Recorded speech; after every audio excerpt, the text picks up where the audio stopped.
Hey guys, Miss Whitley here to talk to you about the afternoon work session for Friday, September 11th. And so, afternoon work session is going to include reading and math. And if you follow directions to check in with me this morning on Zoom, I was able to explain to you our new procedure for work. So, from now on, there will be today it just says Friday 9/11, but starting next week we'll have week work folders over here in the topics section. And that will allow assignments and materials to be posted separately. So it'll eliminate the issue that we've had with things being turned in that don't need to be turned in. Hopefully, it would make it easier for you. They won't, all the week's assignments and resources and materials won't be on there at one time. They'll still release every morning for that day's stuff. But you'll have the opportunity to turn things in one at a time as you're supposed to, day by day. Okay.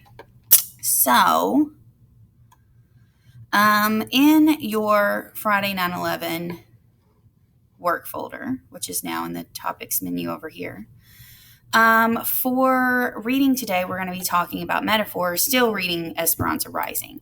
So when we think about metaphors, it's a figure of speech that compares two things by saying one thing is the other thing. So it's not saying happy as a bird, or, it's not using like or as. That would be a simile, okay? So a metaphor is going to compare two things, but not using the words like or as. So, for example, here, it says he has the heart of a lion. Okay, that means that he was brave, courageous. Okay, the meal was a rainbow of flavors. Okay, you are the sunshine of my life, meaning that person is a bright spot in your life. They're comparisons that are meant to convey a deeper meaning to whoever you're talking to or whoever is reading something that you've written. And they're just more imaginative, more descriptive ways to describe how you feel about something or how something is, okay?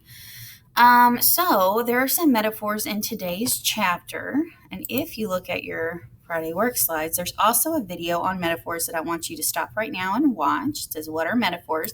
If you click on that, it will link you to the video, okay? And so you'll need to think about metaphors by watching that video before you read chapter 8. In your Friday 9/11 work folder, there is Esperanza Rising Chapter 8 read online. Please pull up the PDF as you're listening to that so you can follow along. Take notes on what's happening with the characters and with the story events so you can fully comprehend. Make sure you're visualizing as you listen to and read the story.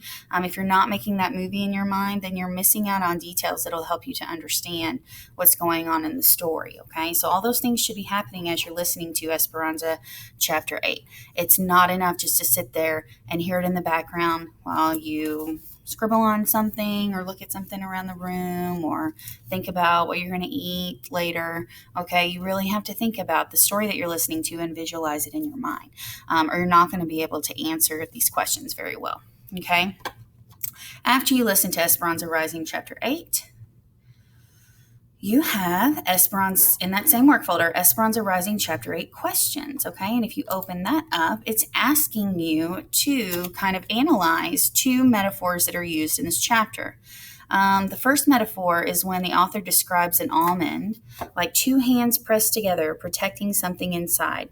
Then Esperanza cracks one open and it says, pulled the meat from its defenses, okay? The meat would be the nut that's inside. So pulled it from its defensive, and the defenses would have been the shell that protected it. So how is this a metaphor for Esperanza? How is the author comparing this almond that's protected and is protecting something inside, and then all of a sudden somebody's opening it up to unprotect it? How is that? How are they using that to compare to Esperanza and what's going on in her life right now, okay?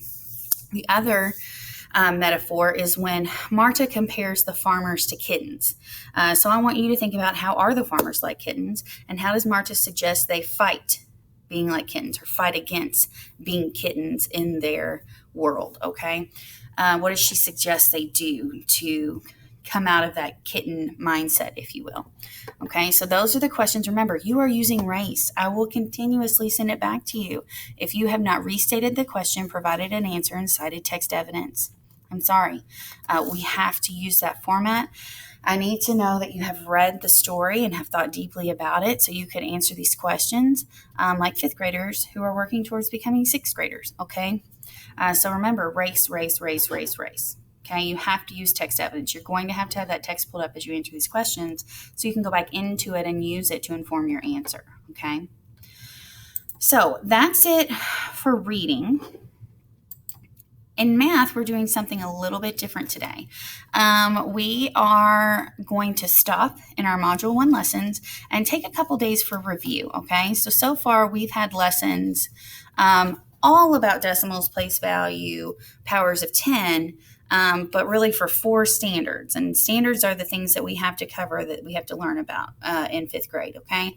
So far, we talked about MBT 1, MBT 2, MBT 3, and MBT 4. And I know that doesn't mean anything to you, but that's how we're going to kind of break it up over the 2 days. Today, I'm going to have 2 groups, a review group for MBT 1 and a review group for MBT 2. So on the math review slide today, you may see your name in one of these groups. You may see your name in both of these groups, okay? If you see your name in a group, then you need to follow this Zoom meeting link right here at the designated time. MBT 1 group is meeting at 2:30. MBT 2 group is meeting at 2:50. Even if you're a video watcher, I need you to come into those Zoom meetings, okay? There's about 9 people in each group. And what we're going to do is we're going to kind of go back to some of these things we've talked about and kind of do new work with that standard and see if we can't kind of solidify some of our understandings and clear up any misconceptions and work together in just a smaller group. So if your name is on these lists, I need you to be in these Zoom meetings at this time, okay? If your name is not on these lists, then you have 2 options over here, okay? It says if your name is not on the list, you may work in Dreambox or complete an extension activity from the choice boards below. And there are 2 choice boards here with several activities on each of them, okay? You need to stay in the afternoon Zoom link to work, okay? So even if you're a video watcher, I'd like for you to get onto the afternoon Zoom link while you work on Dreambox or these math extension projects. Now, of course, if for some reason it keeps kicking you off, that's fine. But I need to see you in that afternoon math time just to make sure everybody is clear on what today is, because it is different than anything we've done before so far this year. So Dreambox or math extensions, if your name is not on one of these lists, okay?